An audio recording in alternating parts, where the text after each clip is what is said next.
to another episode of Conversations with Annie and Kate. Today, our guest is Helena Dix, and I will hand over to Annie. Hello, Annie, to introduce. Hello and welcome from hotel quarantine, day 10. I know you can't see that from my background, largely because I can't remember how to switch the background off. Otherwise, you would see an incredibly dull hotel kind of backsplash of just huge boringness. Well, it would not actually, no, yes, look at Helena's background. That's like that, yes. So we have the fabulous Helena Dix today, who was once described by critics as the most exciting voice since Joan Sutherland.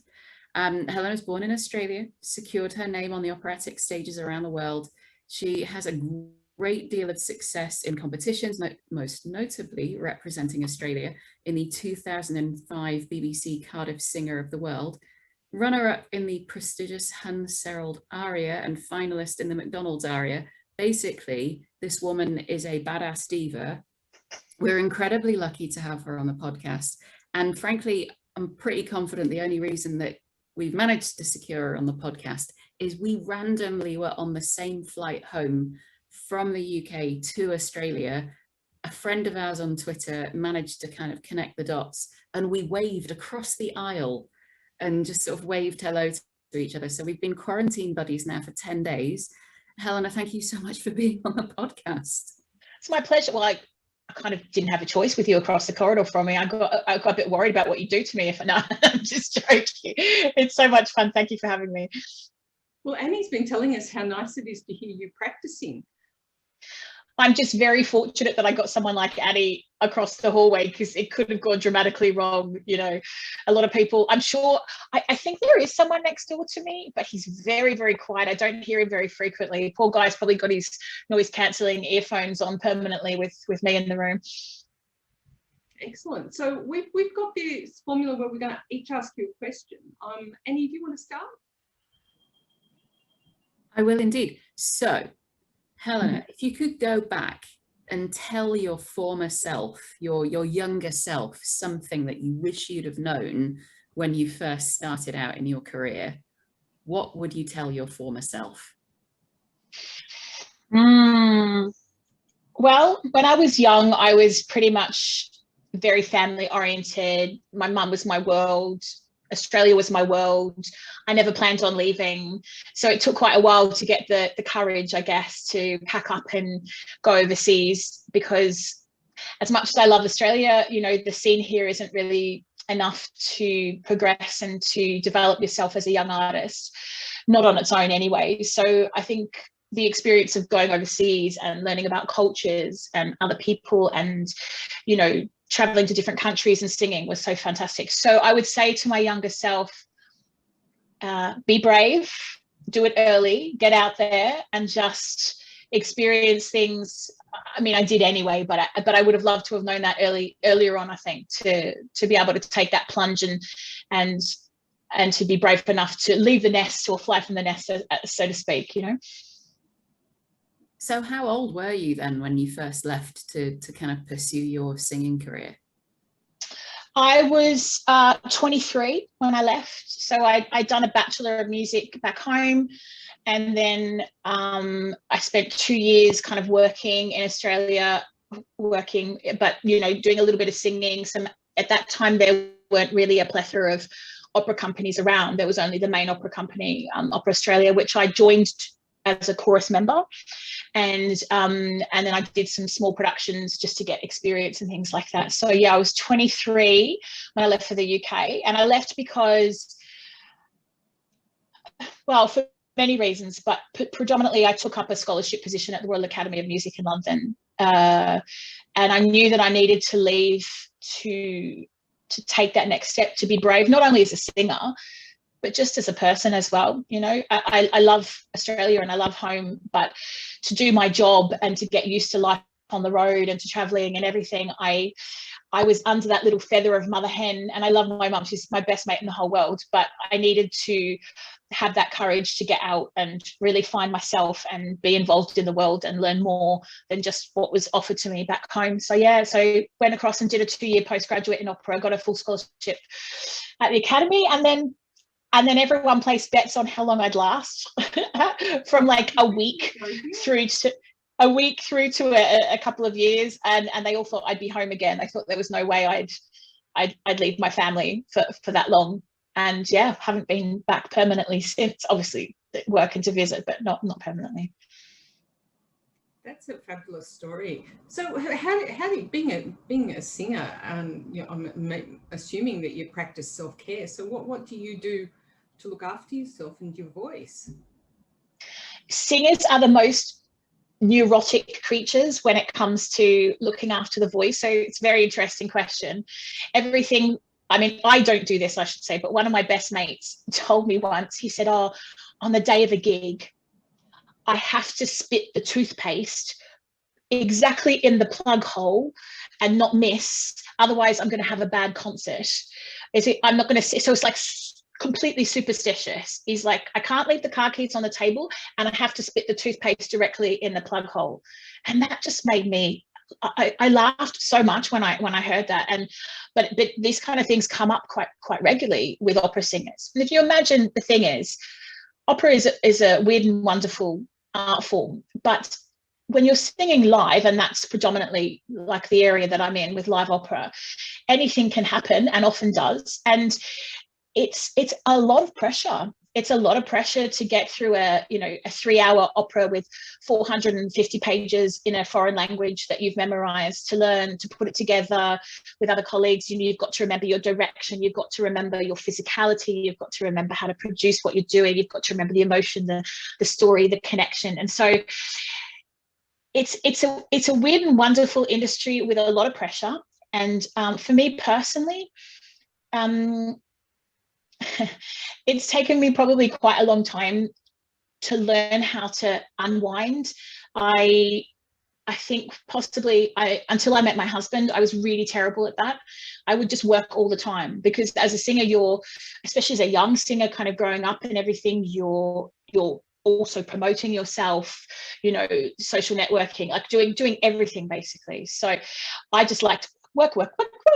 And so I was only really maybe when I met my husband, he was like, whoa, you need to actually stop looking at your score, stop memorizing your text, stop looking up what Greek mythology characters that you're playing and doing all, because there's so much you can do all the time.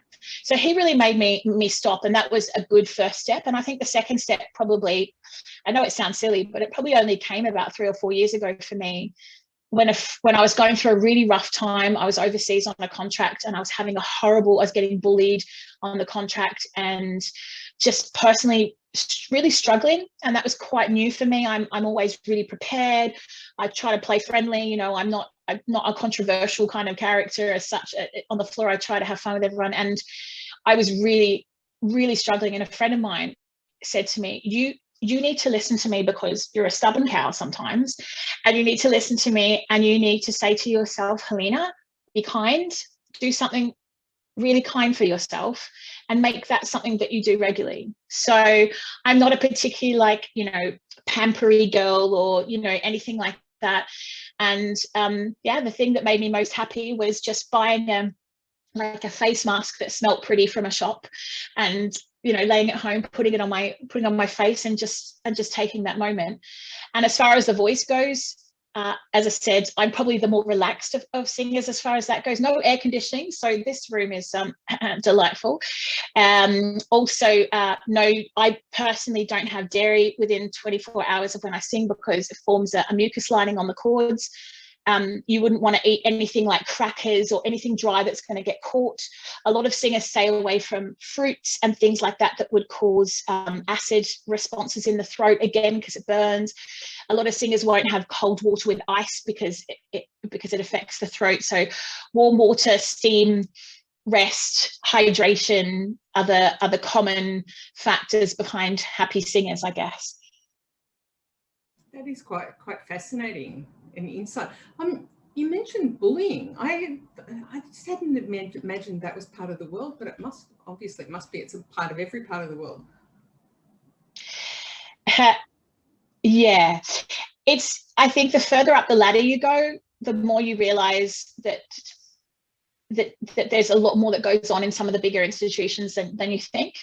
And I think that in opera, it's a really hard-hitting industry, because if you're not one of the best in my field, then you kind of can't make a living off it. It's not something that a whole lot of people make a living from. Don't get me wrong, there's a lot of people that put together an opera and, you know, everything with all the different facets of what comes together. But as a singer, it's quite cutthroat. And what you learn as you progress up is that the people that are the most wonderful are the people who are actually just have worked their way up there. They're really talented.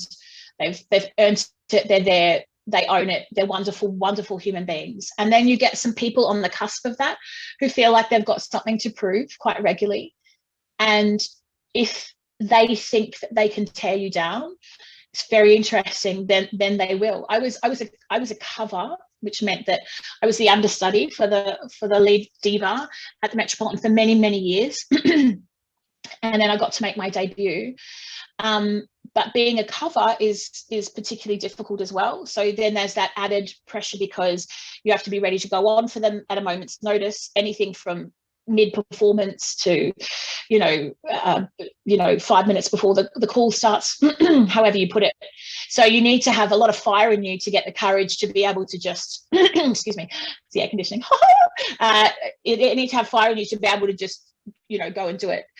And bullying is it's a very interesting thing, because a lot of singers, as they rise up the levels through different countries, and different countries handle things very differently,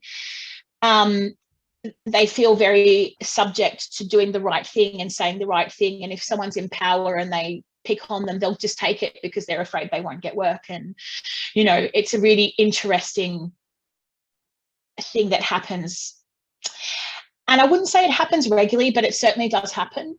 And there are certain places that it happens more than others, but there are some really formidable singers. And I'd like to think in some very tiny way that I'm part of that little small cause of singers who are really fighting against that and trying to end that, and making everything more accessible, and making everyone treated beautifully, and just, making the environment a better place to be on all fronts, I guess.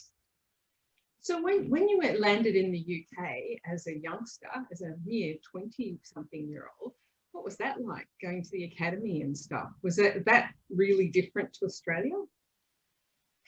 Yeah, I remember being, I remember landing at Heathrow and getting on a train in peak hour kind of morning time, and being this like fresh little, it wasn't completely fresh, obviously I got off a long flight, but I was super excited and nervous about being there. And I tried to talk to everyone on the tube, and I learned very quickly that you just don't talk to people on the tube in the morning. Like, you just don't do that, and they look at you like you need medication or help if you do. And I'll never forget it, actually, because I was there with my case, and I was like, morning, morning, and all these kind of people with their papers, not wanting to look at you. And I remember this one man, he was reading his paper, and I said, good morning. I said, how are you today?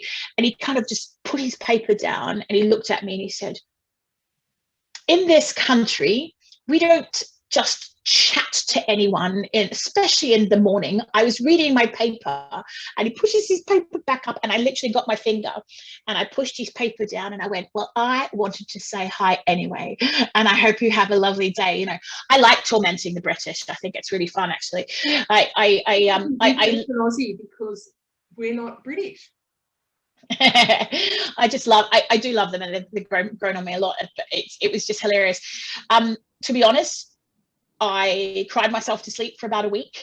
This is very Helena, actually. I cried, and then I thought, this is absolute, like, this behavior is ridiculous, Helena, like, grow up and just deal with it.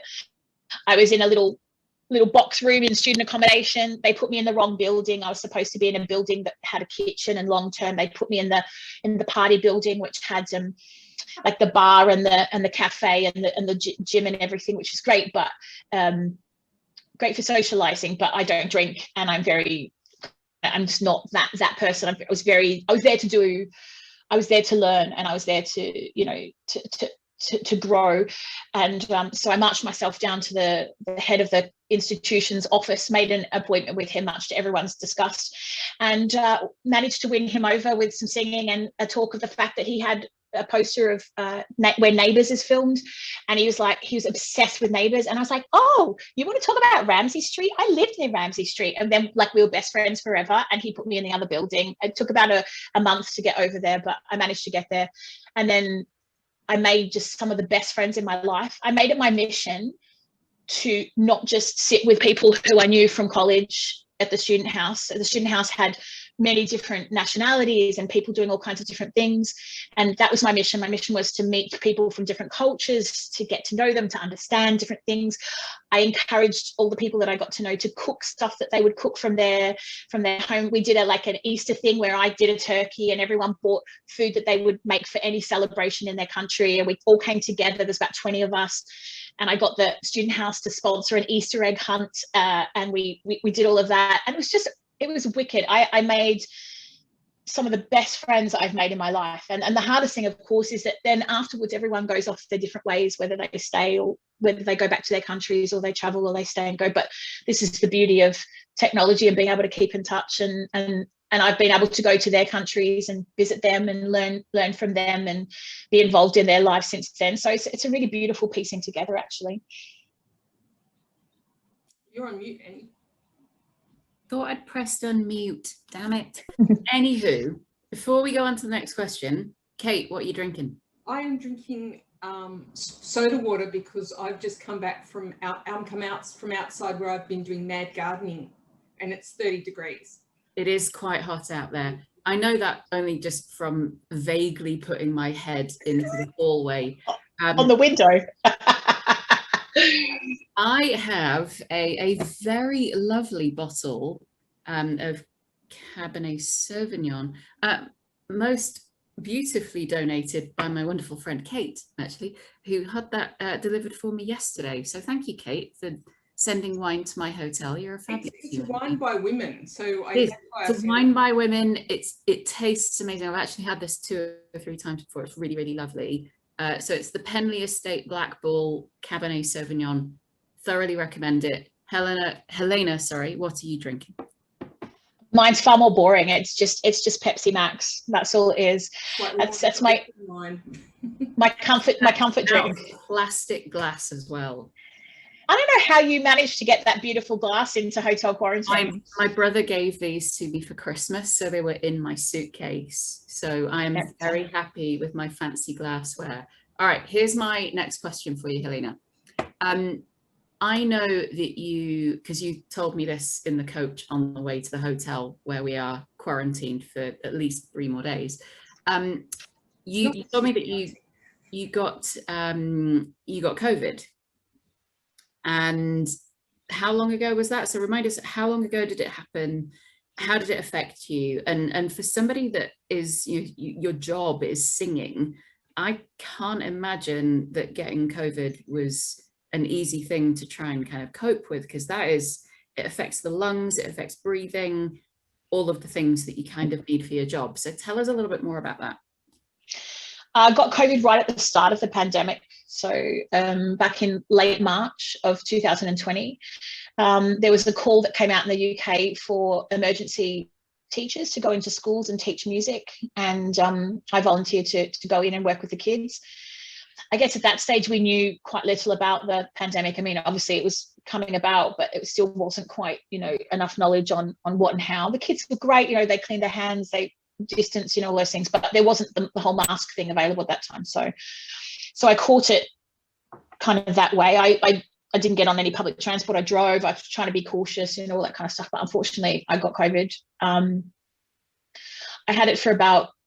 I had the rough part of it for about 12 days or so, a temperature of about 39.5 to 6 for a good 5 to 6 days of it.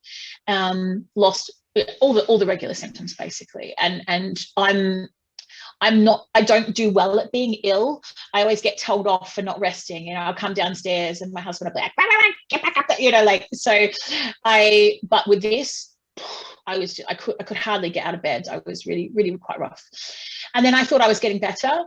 A couple of days after that, I decided to take my dog over to the park, and I came back and I said to my husband, there's something not right about my breathing. And he said, well, sweetheart, you've just had COVID. We don't know much about it, but they say that it can take a while. So it's just the after effects, nothing to panic about. I was like, I'll see how I go, see if I feel any worse. And the next morning I got up, we were socially distancing at the time. We were sleeping in different rooms, and I called out to him and I said, do you want a cuppa? He said, yeah, okay. I went downstairs, I put the kettle on, and the next thing I know, I couldn't breathe. It was literally like a flick of a switch. And all of a sudden I was like, I can't breathe. And it was, by far the most terrifying thing I've ever experienced. And I always say, if something goes wrong with me, like, don't take away my breath. Like, for me, that's possibly the worst thing that you could do. I couldn't call out to my husband because I had no voice. I didn't have enough air to produce any sound. So I called emergency. Very thankfully, I had my mobile phone next to me, called emergency straight away. They had an ambulance round to me within, I think, 4 minutes, actually. Wow. And it was amazing. And we live right near the hospital, so it's kind of fortunate on a couple of fronts, I guess. And then I texted my husband and I said, emergency. And he kind of came running downstairs and found me. I'd opened up the back door. I was sitting on the chair. My dog was going insane. My dog was crying and yelping and pawing me. And I couldn't, things were spinning. And I remember at the time, as much as it was like horrendous, there was a sense of kind of, not calm, but a sense of like, okay, you need to focus. This is like the little voice in my head. You need to focus on everything that you know about breathing. Mm-hmm. And I remember I had the clot. I had a clot on one side of my lungs, and the doctors tell me now on the other side of it that they've never seen anyone with a clot the size that I had and that had survived. And I just remember having the sensation that one side of my lungs, I couldn't breathe at all. It's very odd. And the other side, and I'm trying to manipulate everything that I know about breathing from the sense of breathing into my back muscles and trying to engage all the support that I've studied and know. And I'm a real nerd as far as all that goes. So, I'm super into all that kind of thing anyway, into that side of things as far as the voice goes. And yeah, my husband came down and he said to me, he still gets very upset when you bring this up with him. He said to me, oh, for God's sake, Helena, just breathe deeper, will you?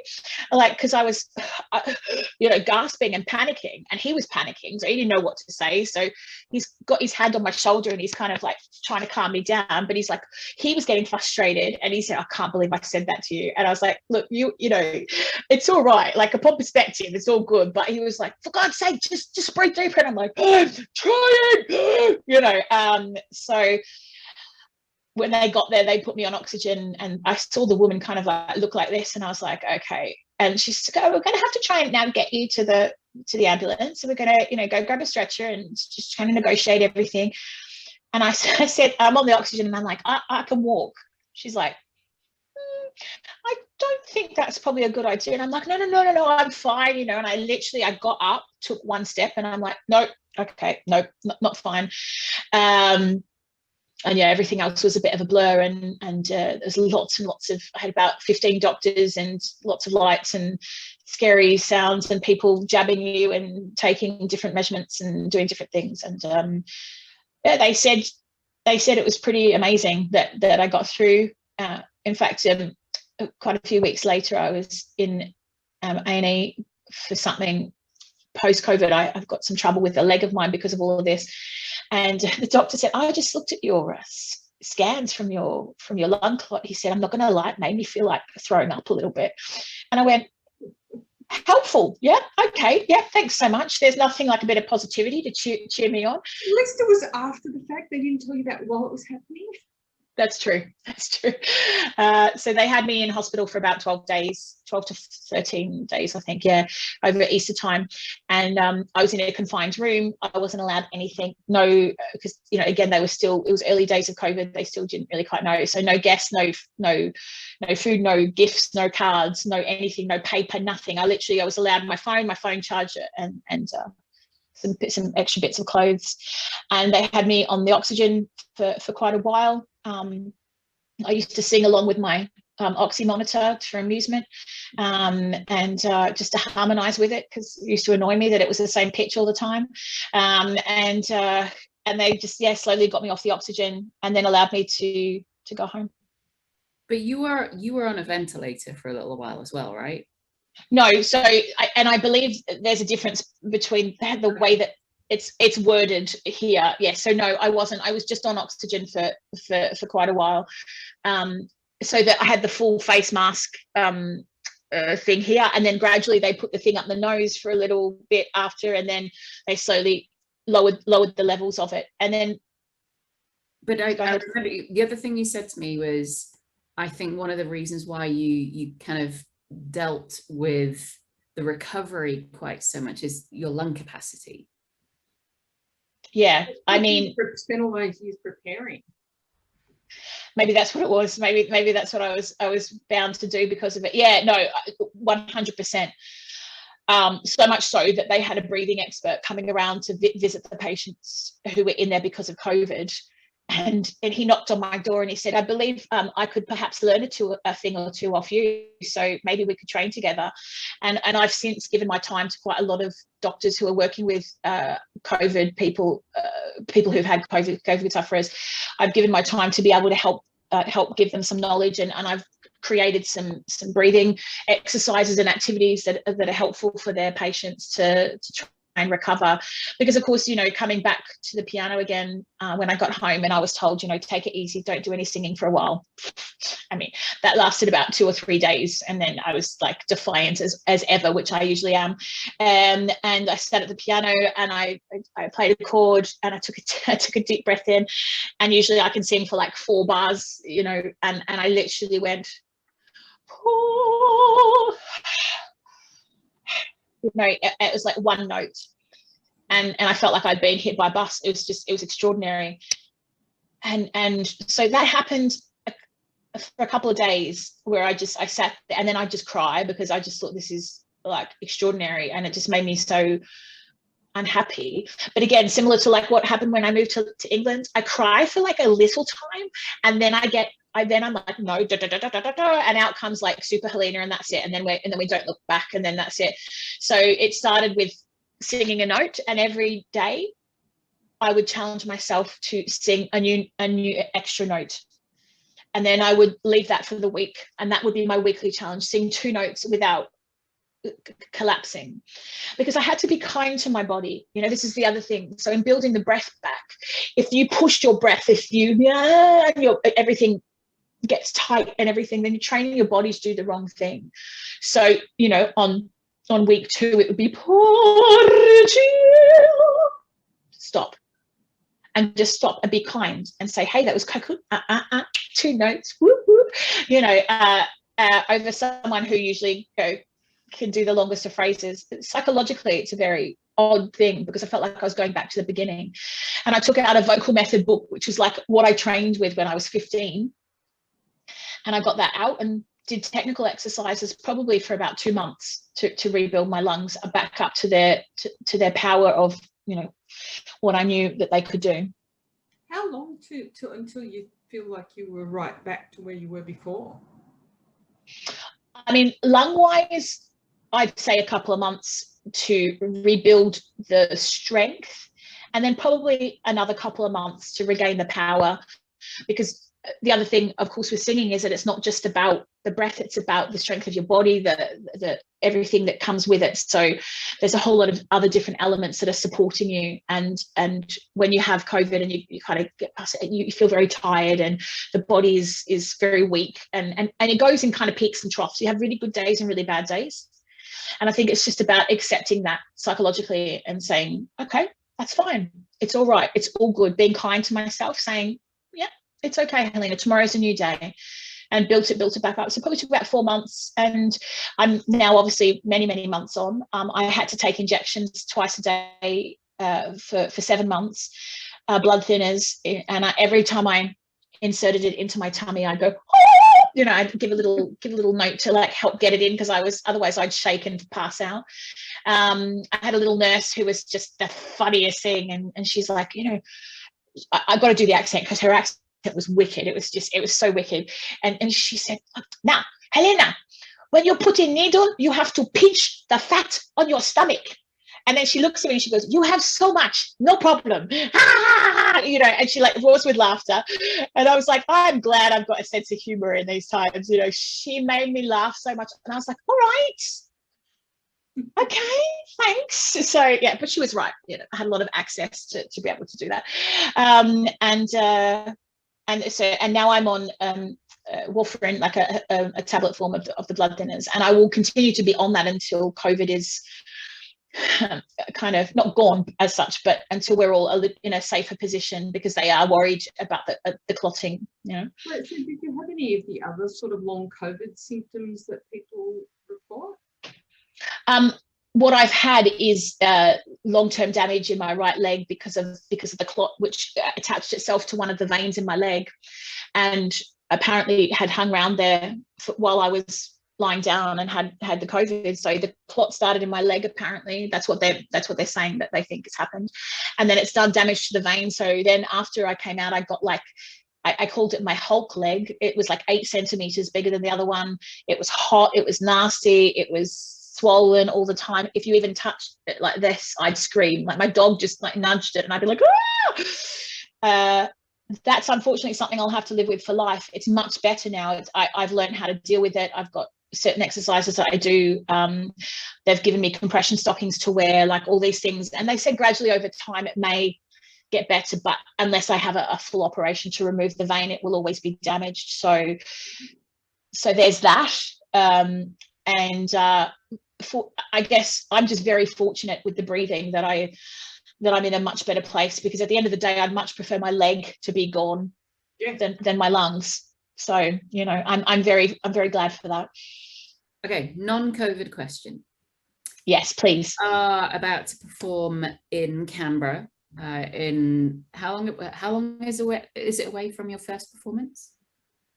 We start rehearsals on the 21st or something of March, and then we open in the middle of April, basically. Yeah. So you are Lady Macbeth, correct? No, that's the next contract. So my first contract is a Mozart opera. It's called La Clemenza di Tito, and I'm playing the badass character of Vitellia. And I get to play a lot of badass women. You sing might need to do in Italian. Sorry, go ahead. You're singing in a different language, right? Always, yeah. Well, most of the time, yeah. Right. So this is my question. How do you do that? How do you speak Italian? Do you understand everything you're saying? Or do you just literally learn the words and know what they're saying, and then you kind of figure out how to... I'm baffled by this. This is ridiculous. You're not just singing, you are singing in a different language with passion and empathy and all of the other things. How do you do that? Good question. I'm not sure. No, I'm joking. When you do your degree, or when you study opera or music or whatever, you do study the languages. So by standard, there'll be Italian, German, and French as part of your course. It's only very basic, but you'd still study those languages. Most singers would seek out a language coach at some stage of their careers. I had to do an opera once in Czechoslovakian. Yeah. So that was interesting, because there were so many consonants in one word. I was like, what, can I buy a vowel somewhere, please? Same with Welsh. I was like, can I buy a vowel? I had to sing in Welsh once. That was terrible. But the languages that are predominant in the repertoire. So I use the word specialist, but I don't mean it in any egotistical way. In opera, you know, a lot of people do a lot of different repertoire, and they sing Mozart, Puccini, these kinds of things. I've kind of narrowed my path a little bit more. So a lot of the stuff that I do is either Italian or German. Part of that is because that's what it suits. Part of that is because I try to stay as far away from French as possible, because for some reason French just doesn't stay in my brain. And I think it's because I haven't studied it as much as I did German at school. I did Italian at like TAFE when I knew I wanted to be a singer. At like 15, 16, I went and studied Italian as well on the weekends, just to try and help myself. How long have you wanted to be a singer?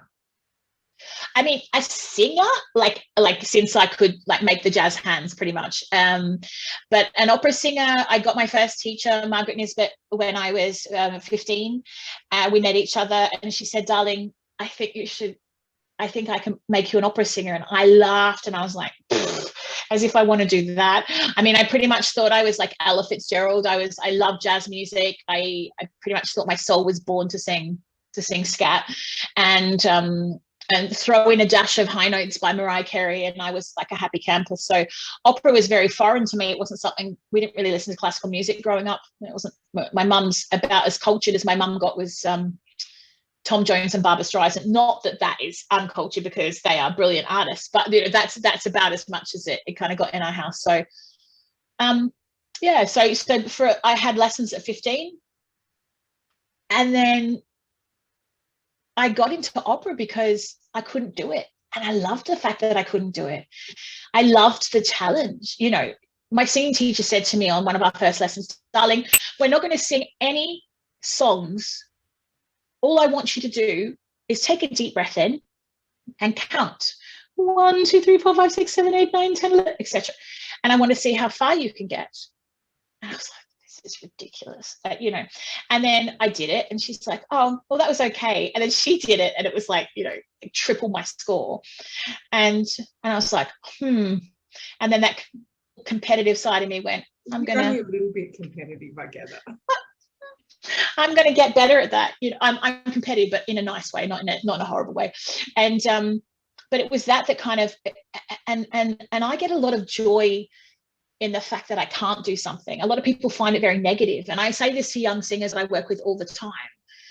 I know you get frustrated with yourself, but if you get frustrated with yourself on a multiple of occasions, you're never going to get better. You need to turn it into the joy of learning, the joy of being better. And I think as an opera singer, you're never perfect. It's never fantastic. There's always something to improve.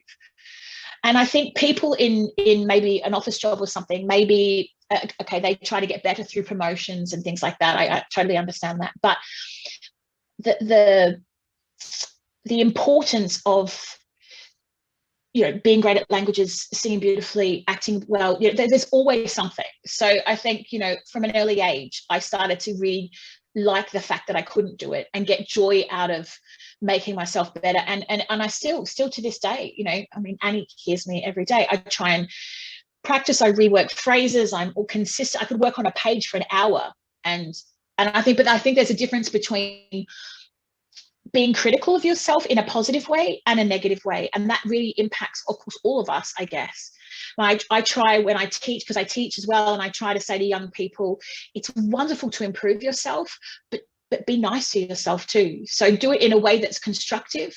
And there have been so many people across my career that have been critical of me in a negative way, because they're like, oh, I've had it tough, I'm going to rip you down as well. You know, are you tough enough to survive the industry? Well, I'm sorry. Okay, it's a tough industry. There's something about being honest, but there's absolutely no need for that crap as far as I'm concerned. And I think that there's a lot of us trying to change that mentality in the arts and with singing. And so I say to people, I will help, you know, my students especially, I say, you know, I will help make you better, but in a positive way.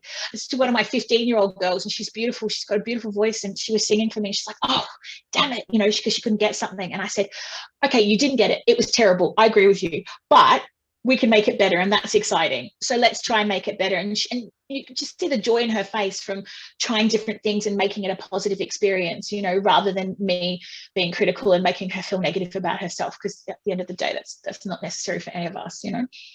But I think that's true for all of us in all of our workplaces. You know, a lot of the old guard want to, you know, make it tough for people because that's how they were brought up. But there's a whole generation of us that want to leave the world a better place and make it easier for the next generation, not harder.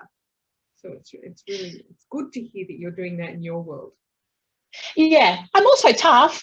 You know, I won't let people, students wise, I won't let people get away with it, but I wouldn't let myself get away with stuff either. You know, if it's not great singing, then we can always be better. And I think that I think also that we're true to our audience if we can step on that stage and be honest with what we give to our audience in saying, I have done everything that I can, and now this is for you, you know. And you get lazy singers who turn up to rehearsals, they don't know their music, they haven't really worked on it, and I won't put up with that either. As far as I'm concerned, you know, do your best. If that's what you can do, fantastic. Then you bring that, and then we all make it work together, you know.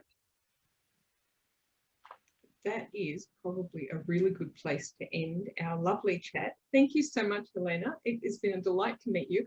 I am proposing a road trip to Canberra, Annie. Hey, I'm up for this. It's either the Canberra one or the Melbourne one, I think, after Canberra. Is that right, Helena? That's right. It's Macbeth in Melbourne, and that'll be in May, in mid-May to end of May. Although I do like Mozart, we could do both. Anyway, in any case, it has been an absolute delight to talk to you. Lovely to see you again, Annie. Looking forward to having a proper hug very soon. Yay! And thank you very much. Bye, everyone. Thanks. Bye.